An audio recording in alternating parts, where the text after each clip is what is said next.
and a very, very warm welcome. Thank you for joining us here today. I'm Tanya Kunze. Today we're going to speak about sales consciousness, which is based on neuroscience. So I have a 5-day talk, which I brought down into half an hour, which was probably the biggest challenge that I could have faced, was to try and bring salient points to you so that you could leave the expo with something to take with you. So when we look at sales or life in general, we've been taught to look outside of ourselves, try and read the customer, try and find with a unique selling point what's in it for them. And what we haven't done is we haven't introspected. So today what I'm going to do with you is help you introspect and start looking at self and seeing how powerful that actually is when you start understanding your skill set and how powerful it is. So sales, interestingly enough, is underpinned by maths and science and psychology. And a lot of people actually don't realize how much that actually is underpinning it. So we're going to look at a little bit of the psychology aspect of it first as we start moving forward today. So Albert Einstein, who's my absolute hero, says that everybody is a genius. But if you judge a fish by its ability to climb a tree, it will spend its entire life thinking it's stupid. And it's an interesting dynamic because in life, if you don't understand your particular operating system and you try and be like everybody else, you could be on a back foot potentially.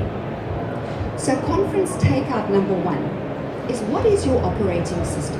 Have you ever stopped to wonder? And I liken us a lot to computers because we are actually very much like computers and we all have operating systems. So the question I'm going to ask you today is, what is in it for you to make your operating system better, to understand your operating system better? And the answer that I have for you here is, if you're looking from a sales perspective, it's close ratios. Because close ratios are actually an introspective, conscious game.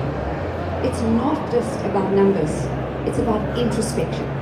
So you will lift your close ratios when you start working consciously with who you truly are. Then we're looking at things like neuro-linguistic programming, or NLP as it's abbreviated. NLP is about things like left brain dominance, right brain dominance, audio, visual, kinesthetic. From a disc profiling perspective, what are you? A dominant D, I, S, or C? And if you can't answer all of these questions accurately, do you really know who you are? And recently, in the last sort of year and a half, I've worked with about 2,000 people, shifting, changing, growing, and developing them. And the starting point is always introspection. So the first question I pose to you is, do you know if you are left or right brain dominant? And do you actually know what that means when you find that out? Now, the question I ask myself when looking at that is, do you know anybody, please show of hands, anybody who has a doctorate in sales? Anyone? No?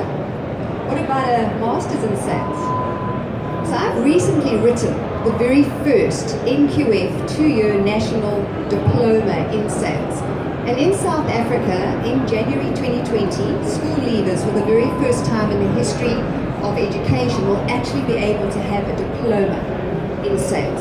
There is so much material to learn, but it's misunderstood because the people who typically write are left brain dominant.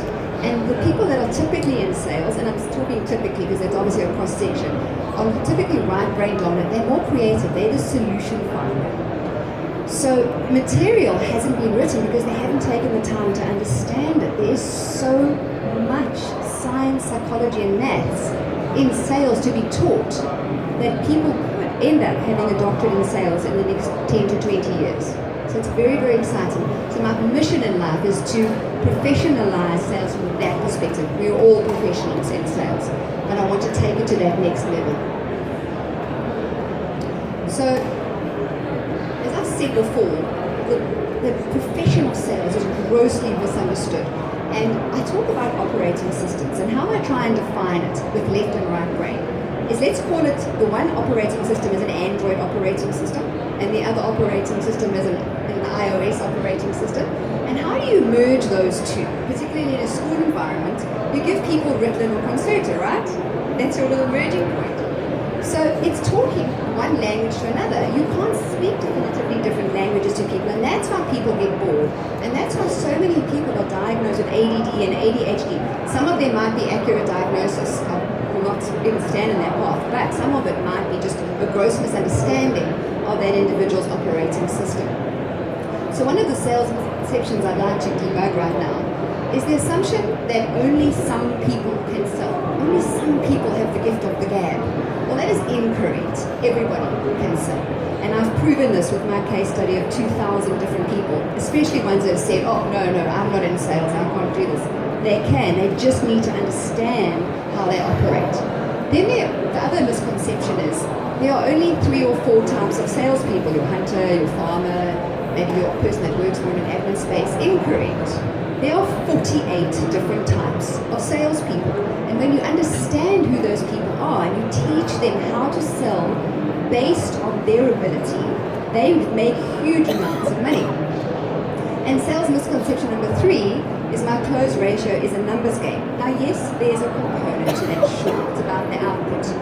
But way bigger than that, it's an introspective, conscious game. That's what it's all about. Because by understanding self and your capabilities and your operating system, you can generate so much more and have a much better time doing it with a lot less stress. So once again, I think I'm from Austrian heritage. I think a naughty little auntie of mine found Einstein because I've got far too much of a fascination for the man, so I might be related in some way. So Einstein is a genius because they say that his brain hemispheres were incredibly well connected. So he had his Android operating system and his iOS operating system operating at the same time and together very frequently. So he used whole brain. And the good news is that with neuroplasticity, we are able to get whole brain connectivity with people. We can teach you how to use that. But you need to discover what brain hemispheres you're operating in first before you can even try and merge them or work with them. So obviously, as we know, the brain is not a muscle, but it behaves like a muscle. So that's where we can start bringing those aspects in, and we can train your brain to be optimal. So we're moving from the information age into the conceptual age. Information age was leaning a lot more on the high I, and the people that are working with more in an IQ space, and the conceptual age is people working more in an EQ space, that emotional quotient. So we need to understand that as a society, we are moving more into we've got the info, now what are we going to do with this information? We need to do something with it. Then the second question I have for you is, are you audio, visual, or kinesthetic? And do you even know what those things mean? So, if we break it down from a neuro-linguistic programming perspective, people have 3 basic methods of perceiving the world around them. They're either audio, or visual, or kinesthetic. So, to break that down further, visuals see the world. Now, obviously, we all see and would walk into walls and doors, but some people take it in a lot more from a visual perspective, which is why PowerPoint presentations are very important, because visual people will be watching. That's how they're framing it and taking it in. Audio people will be listening a lot more. They like the stories. And the kinesthetic people will be feeling it. So they hear the world, and kinesthetics feel the world. I've noticed in the last 6 months, strangely enough, there's a lot more of an insurgence of kinesthetics coming through in the workplace, because we do have testing processes that can check which one of these operating systems you have. And I'm finding that the kinesthetics are moving more into the sales space than they ever have before. So how does this help you in sales? If we look at it from a neuro-linguistic programming perspective, what I do need to share with you here is, if you're a pucker neuroscientist, you kind of dismiss NLP as a thing, but it can be used as a bit of a guideline. So I like to use it as just a little bit of a tool to help and assist when you're unsure of a way forward, but it's certainly not going to ever stand up in a court of law, let's just say that. So typically, if you come up as a very serious visual, you will look up when you're thinking about something. If you're audio, you will look sideways towards your ears, which is nice and easy to remember. And if you're a kinesthetic, you will tend to look down or into the distance. So the kinesthetic in the room will know that if people look behind them and you're speaking to them, that you're a kinesthetic because you've looked through them at some point. Right, so we want to find out which one of the 48 sales match profiles you are as well, because once you understand all of these things, you can start bringing these aspects in. So we start bringing in all of these different analogies into who the people are. And this brings me into the science of sales, which I'm working with Sales Match on this process. And Sales Match and Swift Coaching work very, very closely together.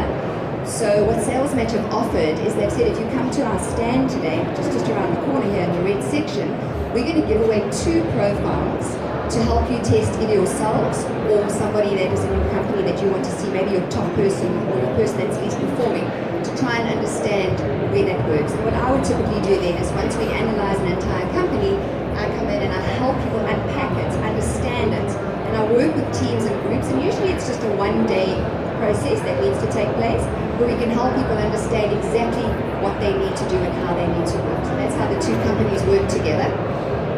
So Sales Match is based on behavioral science. So we're looking at the why. Why would you take part in the Sales Match process? So A, obviously, to achieve greater sales. So that's what's in it for you as an organization. And also taking customer service to the next level. That's a very important aspect. Obviously, as we know, customer service is really key at this point and very much for many organizations. Then who?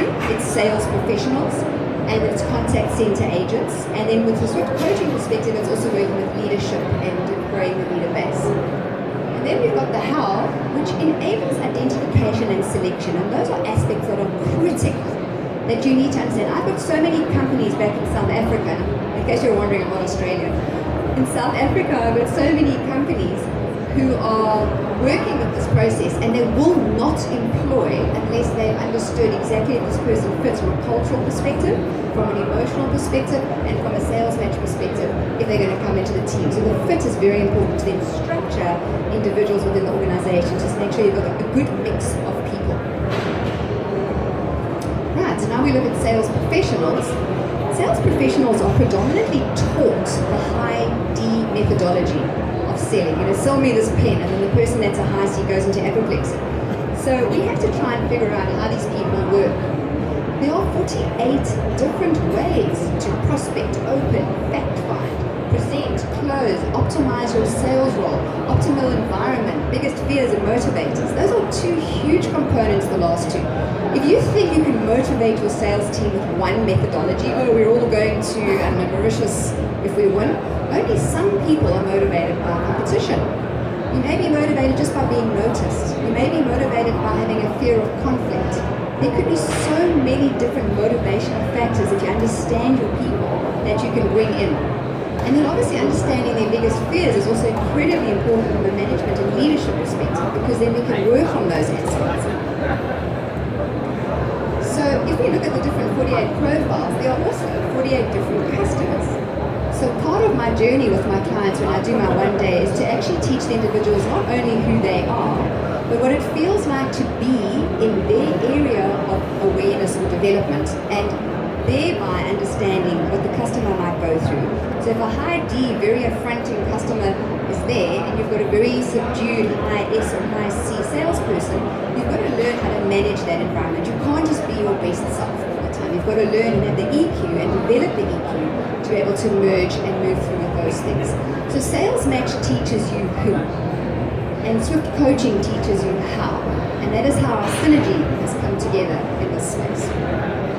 So I'm going to debunk a couple of processes that people often share. So knowledge is potential power, applied knowledge is power, and that lives with the high C over here.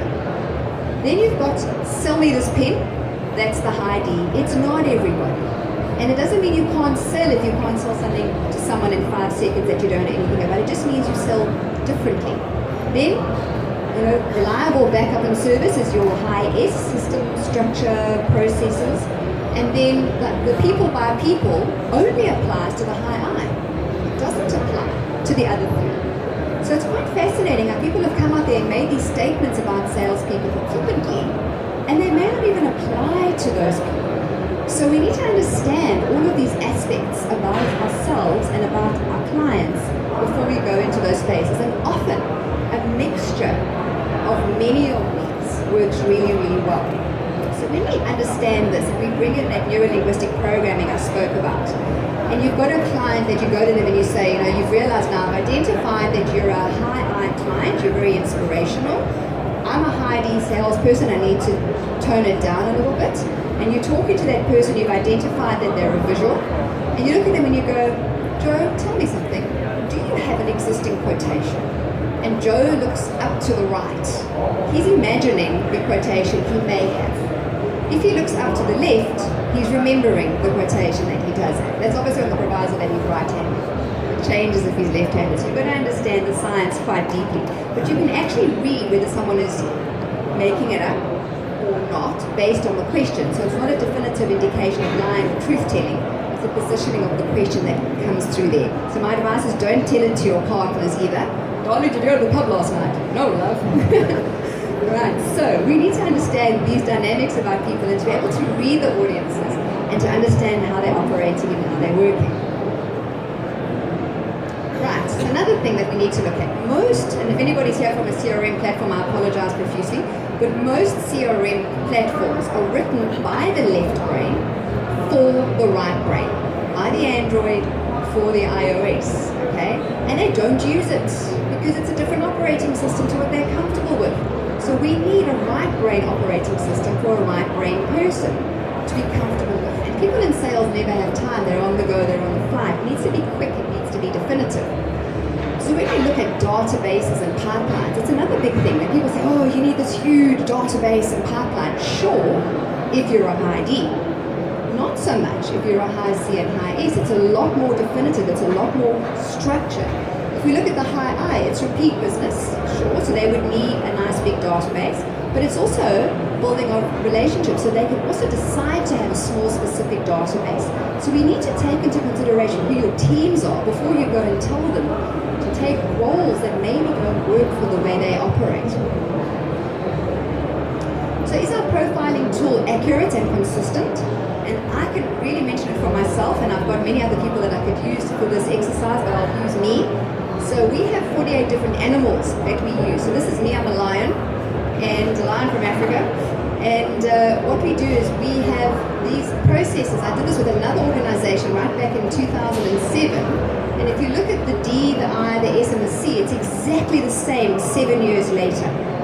So my fundamental profile didn't change. What changed was my adaptive profile. So one's adaptive profile changes over time, but when under a process of crises, one can tend to go back to your original profile. So the accuracy is quite staggering when it comes to these assessments.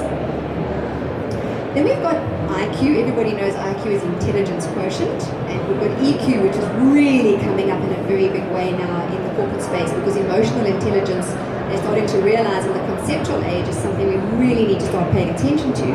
But show of hands, who knows what RQ is? Well done. Recovery quotient. How fast do you bounce back after hitting a speed bump or a brick wall, depending on what was up for you? That is your magic. If you can figure out how you can bounce back from a bad situation, especially in sales, that's what gives you the edge. So we can teach you how to work on those capacities. And then CQ, obviously, is cultural intelligence. Very important. We're such a mixed, wonderful society, and we need to understand everybody else's methodologies when it comes to culture. Sure, we have corporate culture, I get that, but there's also understanding and accepting and respecting each and every person's culture and their methodologies. Okay, then we look at the neuroscience. I've had a lot of questions about what is neuroscience. If you want to come find out, you can come meet me at the stand and I'll give you an in-depth overview of that. And this is your conference takeout number 2. Why is positivity essential for success? So this is one of my most popular full-day talks that I give back in South Africa, and obviously globally open to do that as well. So we talk a lot about deflipping the whole concept of positivity. Because people go, oh, it's a soft skill. But it is incredibly powerful. I go into companies that are so unbelievably toxic, and I turn the companies around. And when I turn them around, what happens is the financial bottom line goes up. And then the owner comes to me and goes, I want to know about this fluff. It's really interesting now, because suddenly it's turned into money. And it's interesting to them from that perspective, but he has a happy workspace and people want to come to work, and it's a very exciting place, and it can easily be changed. It's purely understanding. So let's look at the neuroscience of optimism a little bit. Are you conscious or are you programmed? Are you never sit here and go, no, I'm not programmed, I know what I'm doing. Are we mindful or conscious, or are we programmed just like everybody else? And it's an interesting one when you start realizing it. So the little stories that I come up with I'm always kind of funny, strange anecdotes because I like to have fun in life. And I want you to all imagine a shopping mall that you've been to, the largest one you've ever been to. And I want you to try and imagine every sound in that shopping mall. Every item of clothing, every product, every floor tile, every light, every noise. It's physically impossible for you to do that. You could never imagine that. And that is your subconscious and your superconscious mind. So what we do as humans is we create what I call the coffee shop. And the coffee shop lives just outside the shopping mall. And that's where you put your consciousness and your awareness. It becomes your life. It's your framework. Okay? So your subconscious mind, it's all been there since birth. And there's even an assumption that because energy is transferable, it might even be before that you might have picked up some of the energies from before that time. So if we look at the coffee shop, if you don't have a very conscious right of admission reserved on your conscious mind and ask a lot of questions all the time. Is this taking me closer to my goal or further away from my goal?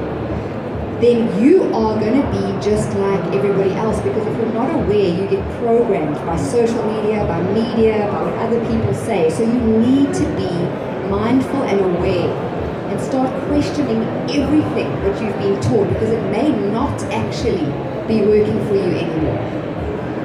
Then another way I look at it with consciousness or programming, anybody never played a video game? Okay, so we have a lot of gamers here, goodness, okay, right, fantastic. So if you imagine a video game, in a video game you've got the avatar running around. He's programmed, and he's programmed by the person who's playing the game, right? He doesn't know what's behind the door, he doesn't know how many lives he has left, he doesn't know where to go and get whatever prize it is he's got to go and get. So he is just programmed. How many of you are programmed by media, social media, the environments that you're in, that you're just on an operating system that belongs to someone else? Isn't it time that you become the gamer? You're the one that becomes in charge of your life. You're the one that becomes mindful of your own decisions. Start questioning what people say. I haven't read the news for 16 years, and I know it doesn't affect my life whatsoever. I hear it because people can't help themselves telling me, but I get the watered down version. So when we're consciously addicted to these spaces, it can be very, very debilitating to each individual. If I look at AI, artificial intelligence, as a society, we're all quite terrified of AI. But are we not human AI if we're unaware and living in a programmed mind? Because society can make us do whatever they want. They can make us follow fashion trends. They can make us have certain slang words. They can make us have certain behaviors. Are we not programmed? If we are mindful, and we're not mindful, and we read news and social media trends and mass conditioning, what is our perception of the world? We need to understand these processes. But if we are conscious and mindful, we're suddenly owning our space. Are we still human AI? And it's an interesting dynamic to look at when we go through these processes and we start understanding these dynamics. We've got to take our power back. No matter how consciousness in sales, this is what I'm talking about. Don't do the same old, same old. That's what it is. It's old. Try and start something fresh and new. Interesting thing. So reframing neural pathways. And the beautiful thing is with neuroplasticities, we can reframe our neural pathways. So if I asked a question and I said, how are you? And the same person said, oh, I'm so tired, I'm so tired, I'm so tired. By the end of the day, what will you be? Tired? Yes. Okay. If I say, how are you? And I go, I'm recharging. You'll be fully charged by the end of the day. You program yourself for repetition. You've got to be so aware of what you're saying. Money concepts. There's so many money blocks. I've helped thousands of people get over their money block. It's the most unbelievable thing. I had a guy the one day saying, no, money is the root of all evil. The love of money is the root of all evil. And I said to him, well, are you sure about it? He goes, yes, I never want any money because I don't want to be evil. And it was the most interesting thing for me. It was quite an anomaly that came through. And obviously we worked on that. But what are your blocks? What are your blocks to target? Oh no, this target's too high. It's unachievable. There's so many blocks that we've got to debunk in our brains that we've got to work through and help people get around. And could changing your program shift your life experience? You know, let's say, for example, if you're thinking about money and you've got this perception of money, it depends where the money lands, whether it's a good thing or a bad thing. It doesn't depend on you. It's about the space that you're in where it actually has an impact. So if we look at a bit of proof, it's something called ocular receptivity, which I'll unpack a little bit. There again, living on are we mindful, conscious or not? I'd like you all to just have a look for how many F's you can see in this small little section over here. Who sees 1, 2, 3, 4, 5, 6. Okay, so in fact, there are 6. Now we've been programmed, just to let you know that you aren't programmed, to not see of, because it's a sight word. And I've got so many more of these to show you, but I can't. I don't have the time, unfortunately. But it's so much fun to realize our level of programming. What is the one thing that cannot be controlled, no matter how dire your situation is? So if you are on death row and everybody can control everything about you, what could they not control?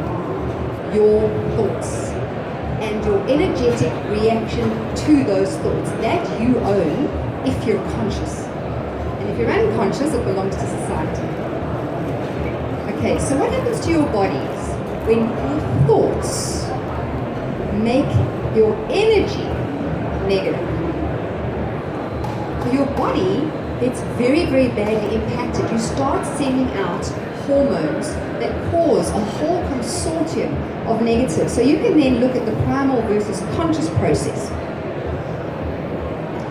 So if we look at our bodies, when we've got a pre-programmed unconscious thought, and based on your energetic response to that, you will have physiological reactions based on those responses. I'm running out of time. I'm getting the 5-minute sign. I'm like, oh, let's get through this quickly.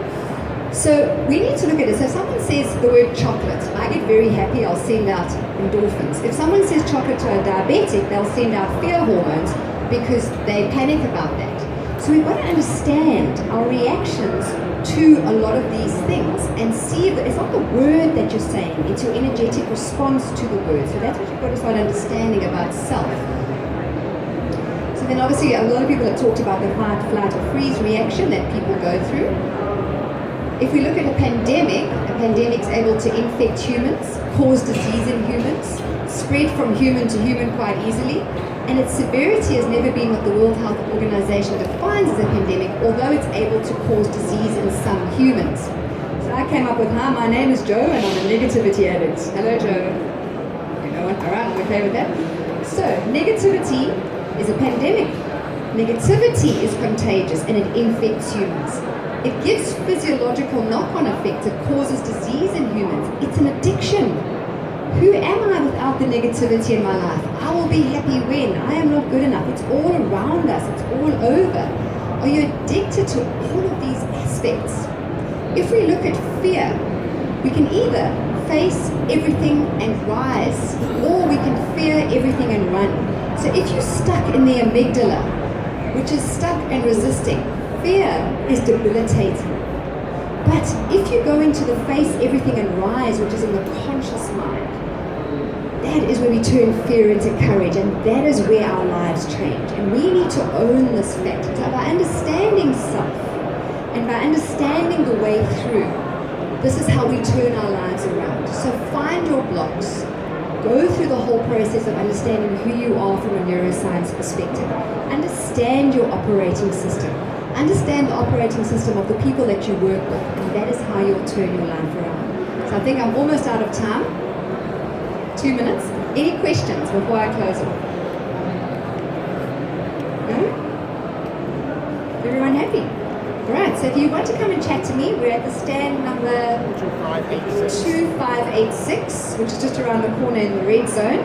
I would love to see if I can try to work with some of your organizations, with Phil and I. He would do the profiling, and then we'll work with your companies for a full day to try and turn them around, and then obviously consult you on an ongoing basis, and that could be from a Skype perspective. We don't need to be in the country to do so, but I'm really hoping to connect with all of you, for you to come through and meet us, and thank you so much for being incredible and being here with me today.